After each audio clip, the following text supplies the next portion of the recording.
we want to exaggerate it. We want to make it happen. In the beginning, you have to make it happen. Sometimes when I'm tired and I'm feeling a little bit dumb that day, I may be better just to focus on these two and let this one kind of be what it is. Does that make sense? But on the days that I'm good, when I'm recovering and I'm about to go compete, and my mind is sharp, my body is sharp, I'm absolutely going to hit all three of these, and that's going to perfect my movement. Does that make sense? Mm-hmm. And again, it can be a number of different combinations. And I will tell you that the words and the cues that I use for myself for these three, first of all, again, they're in order, so I've got to accomplish tight first, and then I have to transition to transition, and then I have to transition my thoughts to extension, right? So it has to be 1, 2, 3, and not scrambled in my head. Okay?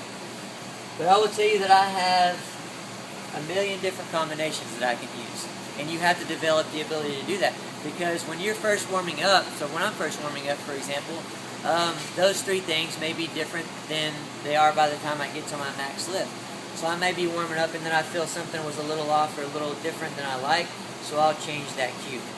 So, maybe I felt like I went around my knee just slightly right here on a lift, and so I will change that cue, that concept, and then on the next rep, boom, I nailed it. Does that make sense? So you have to have those things. You have to experiment with thoughts and with triggers and with cues, and you've got to have so many in your back pocket to where you can use, you start with 3, and then maybe you change one of them, and then you go for a little bit longer, and then maybe you change another one. Does that make sense? So you're saying for every lift you should be pretty much thinking of 3 cues?